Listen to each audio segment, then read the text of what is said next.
back to this channel where we spread love and positive vibes. Thank you guys for your love, for subscribing to this channel, for commenting, for advising us, for actually encouraging us. I don't take it for granted. Thank you once again so much.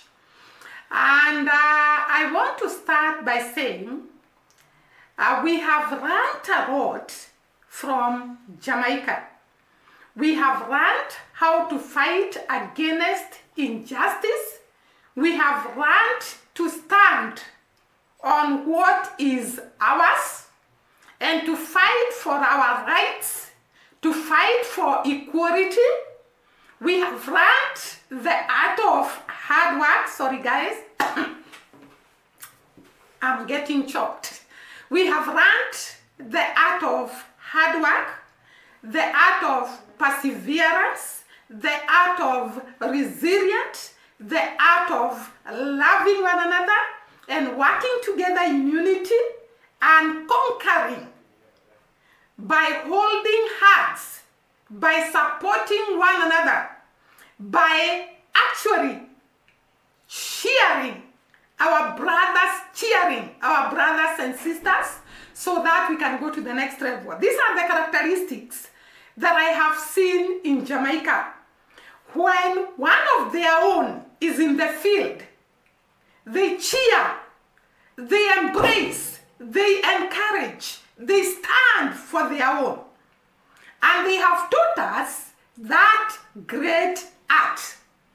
Today's video, I'm going to talk about Africa arises to actually fight for injustice and unequalness, just like Jamaicans have taught us. I told you that we are in a class and we are very good students.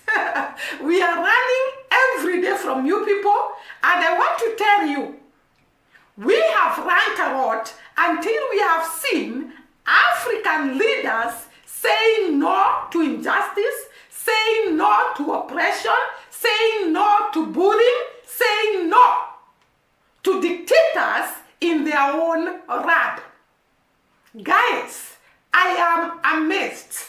I am so excited when I see our leaders standing up and fighting for their people, standing up and defending their land, standing up and saying no to bullying, no to dictatorship, no to injustice, no to unequalness. And I know you're wondering, what is R.A.M talking about? I'm talking about something I saw that encouraged me a lot, and I came to realize Africa have learned a lot from Jamaica, and we are standing up and saying no to oppression. Let us start with South Africa. South Africa, we have a guy, a politician, a great man, a courageous man by the name Julius Malema.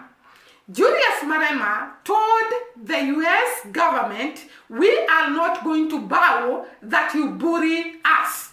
We are not going to allow you to bully us. And he specifically talked to Trump. And he told Trump, you cannot come and cut South Africa funding just because we have stood on our rights. We have said we are going to confiscate every land that is owned by a foreigner, and we are not going to compensate them because after all, it is our land. They have been using that land for years and years and years, and they have gained a lot from that land. Why should we then compensate them for the land they took from us? They have utilized it, they have made money from it, and yet we are told to compensate them. So Julius said, we are going to confiscate the land, and we are not going to compensate for the confiscated land. By the way, guys, do you know I learned something? First of all, let us listen to Julius Malema, and then I'll come back and tell you what I saw that shocked me. EFF leader Julius Malema has criticized US President Donald Trump for cutting future funding to South Africa in response to his interpretation of the land reform policy here. While the EFF does not agree with parts of the Expropriation Act, Malema says Trump should not be interfering in the matter. The statement by Donald Trump is offensive and undermines our sovereignty, and is a reminder that our reliance on foreign aid and foreign direct investment surrenders us to the will of imperialists who use money to dictate the economic and policy direction of Africa. We want to make it categorically clear to the President of the USA that we are going to expropriate land without compensation and pursue legislative measures to do so, and no threat will stop us. His misinterpretation of the Expropriation Act, which is a mild and cosmetic intervention, is an assessment of a measure that is going to be pursued through the amendment of our Constitution as South Africans, and there is nothing he can do to undermine our independence. The EFF reiterates its position that we must build state capacity, build a strong agricultural and industrial nation which will not depend on the West, and intensify trade relations with progressive nations such as China, Russia, and nations within BRICS who do not use foreign policy as an instrument to impose their will or bully other nations into submission. The St. Paul African Apostolic Church held a Thanksgiving ceremony highlighting the church's role in fighting challenges affecting the country. EFF leader Julius Malema, who delivered the keynote address, said the church in South Africa needs to play a more active role to save a country that is in what he called a state of darkness and despair. Malema also took a swipe at South African-born American billionaire Elon Musk, saying he would never be bullied by him. Yesterday, I was in an auction in Rustenburg of Peter du Toit.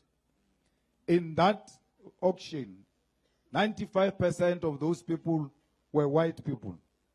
I sat with them from 11 o'clock until 6 in the evening, wanting to demonstrate to Elon Musk and Donald Trump that I'm with the people you are saying I want to kill.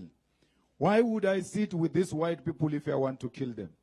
Why do you make me an international criminal for asking for dignity of black people? I've not committed any crime against anyone except to say, let's restore the dignity of black person. Malema also reiterated his party's call to have South African soldiers recalled from the eastern DRC and brought back home. So why do you keep on saying, send soldiers, we are for Africa, I'm for Africa, but I will not send people that are not prepared for war because I'm sending them for slaughter. So Bishop, please, rappel bana ba rena ba be safe in DRC until this government comes back to its senses.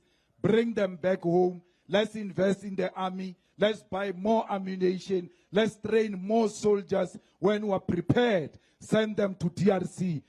Meanwhile, Malema says he's not fazed by the departure of senior leaders from his party, adding that he will continue to soldier on. Bule Lee Treaty Jones, Soweto, and Johannesburg. I know you have heard to this great man, a great African leader, a great, what can I call him?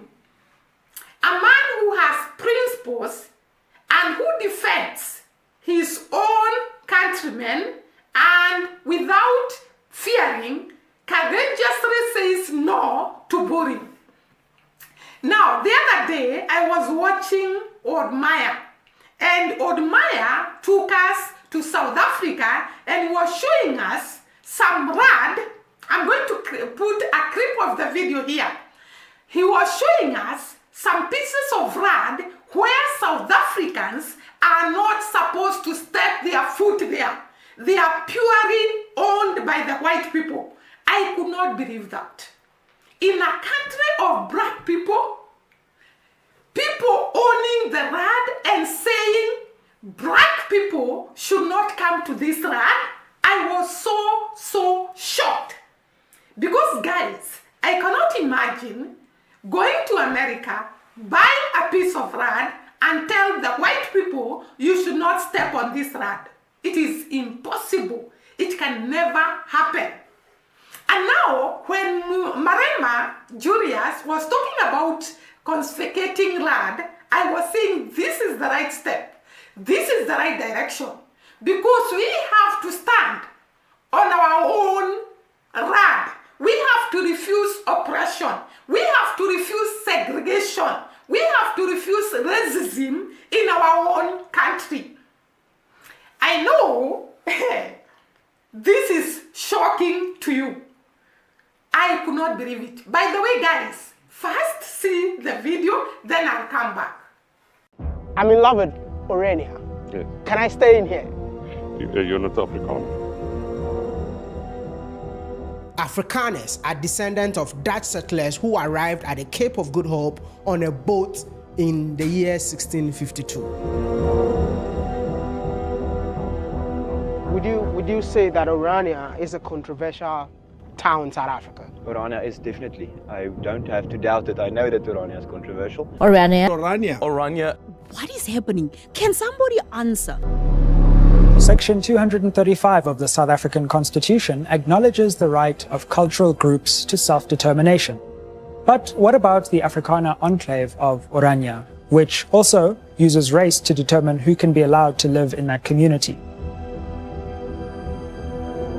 The main reason why it's controversial is misperception. I think so, it's my personal opinion. Misperception about Orania. The people with the most to say about Orania have never visited. Just say a prayer for my city. Just say a prayer for my city. And what are your favorite things about Orania? Have you ever seen a 16 or 17-year-old girl walk around 9 o'clock at night? Anywhere in South Africa? It's not common. Okay. Yeah. We don't have burglar guards. And if they leave a bike somewhere, tomorrow morning it's still there. Would you agree with me if I say that this man performed a lot of atrocities in the past? It's our history. But I know it's your history, but at the end of the day, a lot of people were harmed in the process. You don't think if you are embracing this, you're definitely embracing apartheid? Is it okay to celebrate Shaka Zulu leader? Do you know who that is? I know who Shaka Zulu is. He killed a lot of people. Is it fine to celebrate him? That's a question for South Africans. That is a question. This is a question for Iranians. Yep, that's me. You're probably wondering how I ended up in this situation.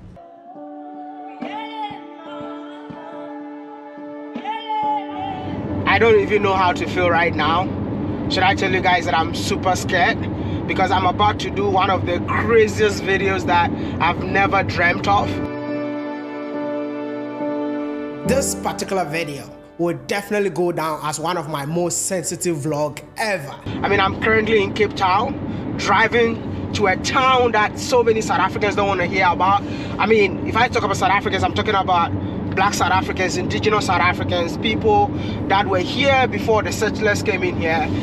I believe that most of you have heard of the town. In my whole lifetime, I never thought I would come across a town within the land of Black people where Blacks are not allowed to live in there. People out there believe that Orania is a racist model.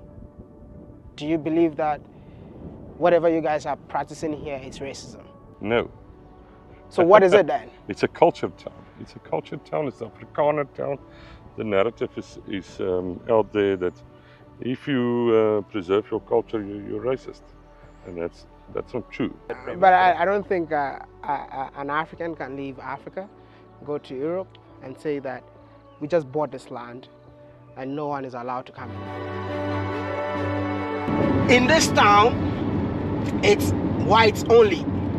If I have to decode the whites only, I'm talking about Africans only. So if you're a black man like me, you cannot stay there. We say Orania is a community for Afrikaners. It's not an issue just white in, black out.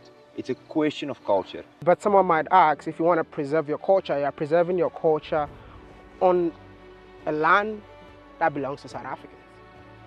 Well, that is whole nother debate. Can you believe it? It is part of South Africa. It is within the boundaries of South Africa, and the South African black people are not supposed to step their foot on that land.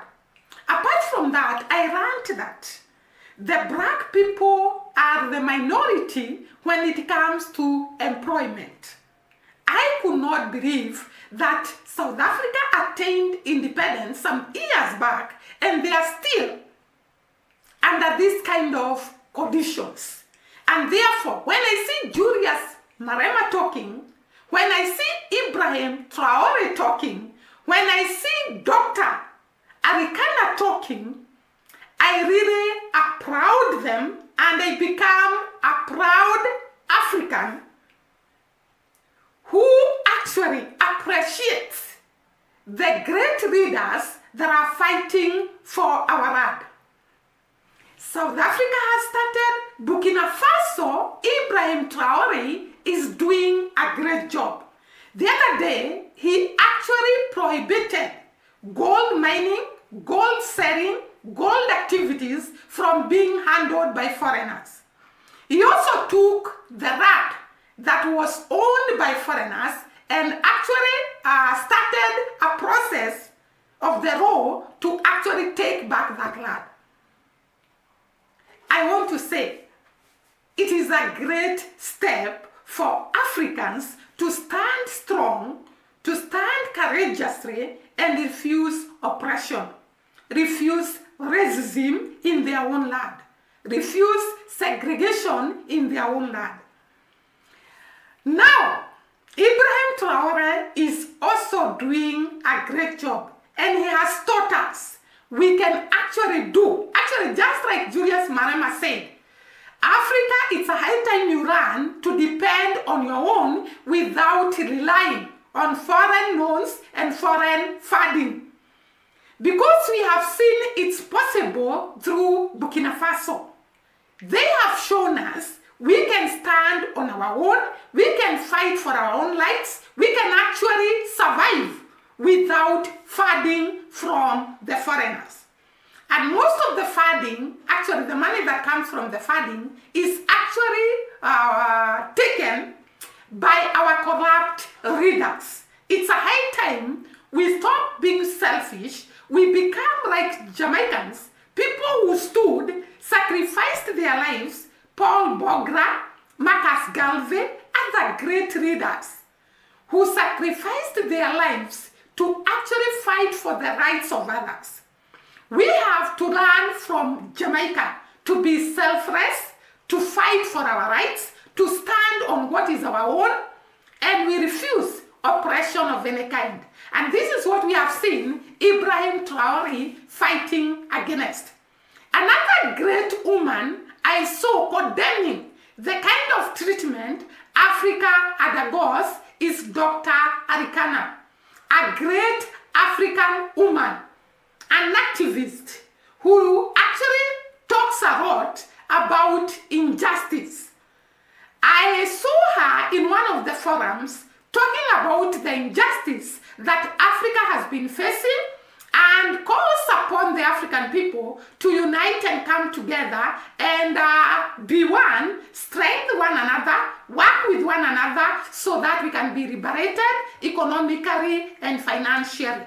Maybe we can listen to Dr. Arikana before I wind up the video and I conclude. But the disrespect is not just for the Africans on the continent. The disrespect is for black people around the world.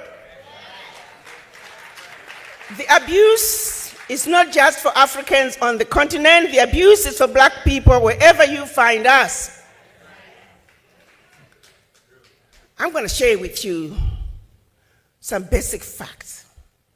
You see, our story is a simple one. Our story is of truth and facts, which are two constants that do not change. And all we need to do is give the world an overdose of our truth and insist on it. As we speak today, I'm going to take you back centuries. Long before the children of Africa were taken out of Africa as slaves. There was some serious resistance when the occupiers from the West came to Africa, contrary to what some might think. They didn't just give up their children, but the fighting began long before slavery.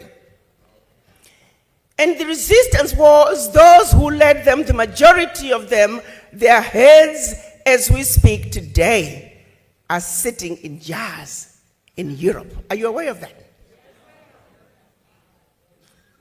Our leaders, our ancestors who fought the wars of resistance, their heads, their remains are sitting in jars throughout Europe.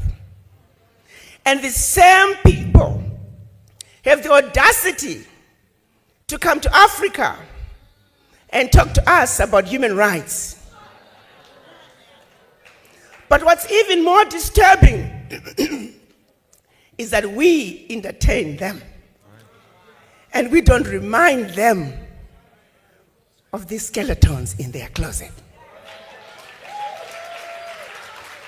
What's up, guys? Welcome back to my YouTube channel once again. My name is Dash Lifestyle. Kindly for watching me for the first time, remember to subscribe, like, share, and also comment. So guys, in today's video, I want us to continue listening to this revolutionary speech from one of our African leader. She's known as Dr. R.A.M. Dr. R.A.M, she's calling unity amongst black people, and also she's sending the warning to the Western country to stop invading, to stop destabilizing some of the black countries and also African country. And also she's telling us how the black people, they are being treated in United States, not only in United States, all over the world.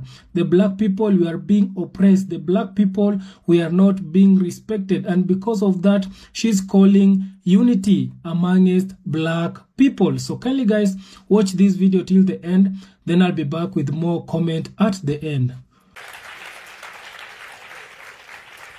As we speak today, the priceless artifacts that they stole from all over Africa are sitting in their museums throughout Europe. And when you and I, when we visit Europe, we pay to see what belongs to us.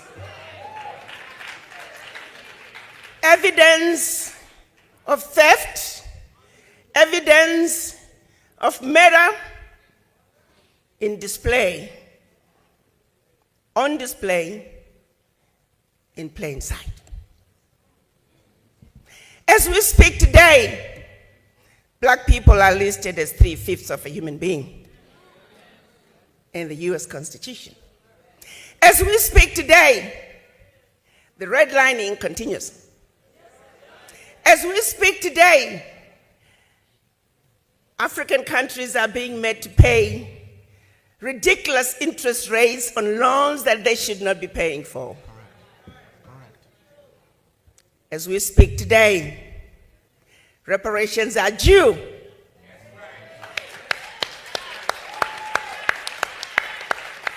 Everybody else has been given reparations, expect us. The question then becomes, what is wrong with this picture? Why aren't you and I standing up and demanding that what is right must be done?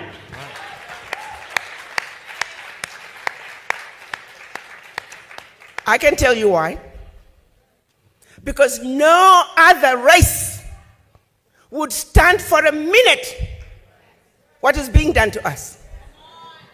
How long do you think a finger of a British soldier lasts in Zimbabwe? How long do you think a thumb of a German soldier lasts in Namibia? Not even a minute. They would storm in, kill hundreds, if not thousands of people just to recover that one finger. Why is it that we are unable to come together and speak our truth and demand that what needs to be done must be done?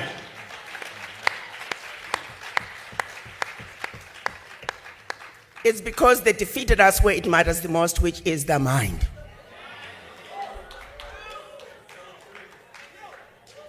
It started with the missionaries in Africa long before slavery. They were sent by the Roman Catholic Church to subdue the Africans, make them believe that when you get slapped, turn the other cheek, and that your riches are in heaven. So by the time they followed with the colonizers to reap and rape Africa, we were already brainwashed. We were meant to believe everything African was bad and undesirable, and everything European was better. And the same brainwashing continued as our children were taken out of Africa enslaved. It continued on the plantations, color gradations, light-skinned versus dark-skinned, field workers versus kitchen workers. To this day, we suffer from the legacy of slavery and the legacy of colonization. For how long are we going to continue to suffer from this affliction? For it is singularly the reason why we are not able to come together just like other races and nationalities have done in this melting pot that is the United States of America. When you ask for the voices of the Irish Americans loud and clear, Jewish Americans loud and clear, German Americans, Italian Americans, Chinese Americans, Indian Americans, their voices are loud and clear. But when you ask for the voices of us black people, you might as well go to the graveyard, because we are missing in action. We were taught, we were brainwashed into not even loving ourselves as individuals, let alone each other. We were taught not to trust one another. We were taught not to believe that my brother can, my sister can, but somebody else who doesn't look like you and I is better. The question I have for all of you, just close your eyes and think about your children, your grandchildren. Is this the world you want to leave behind for them? If the answer is no, then you need to have a serious conversation with the image in the mirror. Because it is the image in the mirror that must change. It is the image in the mirror that must understand that you are sick from this affliction of the legacy of slavery. You are not sick at home. You are not sick in the doctor's waiting room. You are not sick in the hospital ward. You are sick in the intensive care.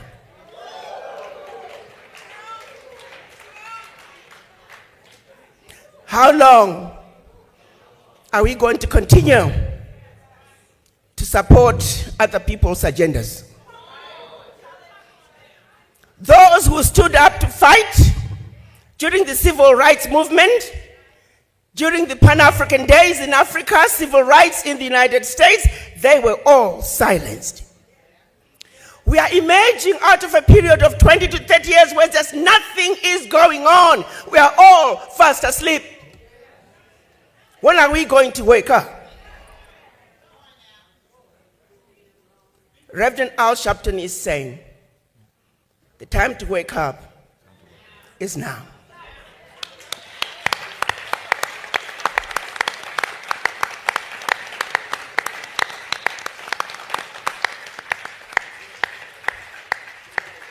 Reparations now. We know all the companies that benefited from slavery. We have their name. We have the list. They must pay.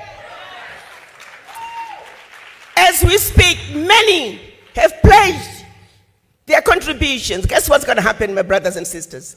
Because we are not organized, we will never realize those funds. And they will hide behind, oh, they are disorganized. They don't know what they are doing. I am now going to be asking Reverend Al Sharpton to lead us as we demand those reparations. We need to register a global Pan-African fund that can make sure that we have development in black communities where it belongs.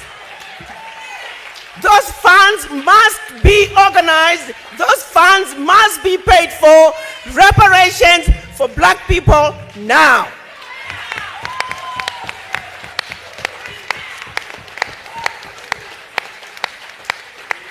No more shall we continue to be abused.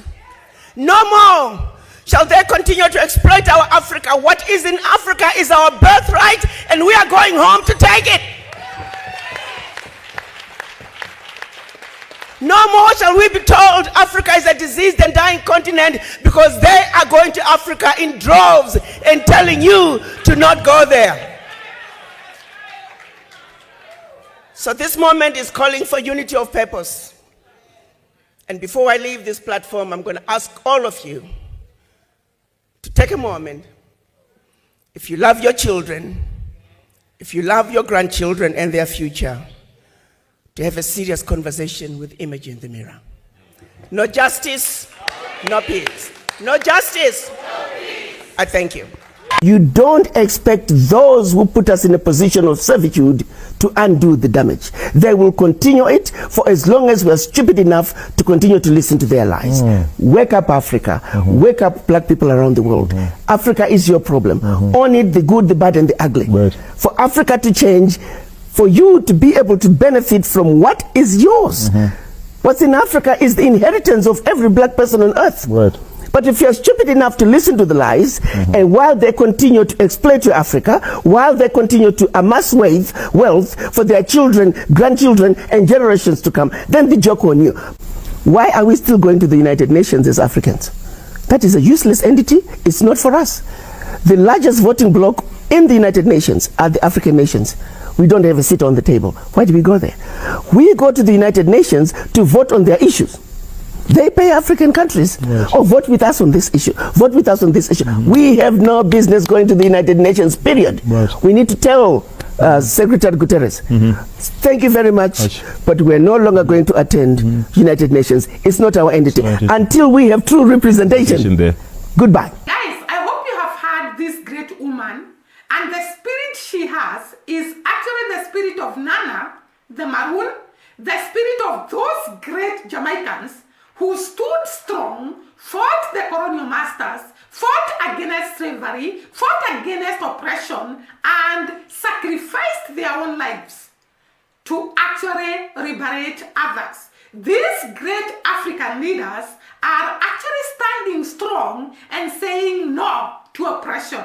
And this is a great step, and I loved it so much because I've seen it in Jamaica, the spirit of fighting oppression, the spirit of fighting injustice, and now it is carried forward to Africa, and we are seeing it so strong, and in some years to come, Africa will be liberated and they'll be united together to foster growth, to foster liberation, and all what Africa requires to go to the next level.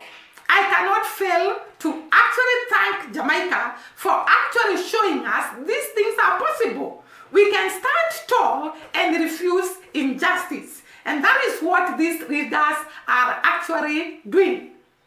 Guys, thank you once again for watching us. See you during the next video. Bye-bye and God bless.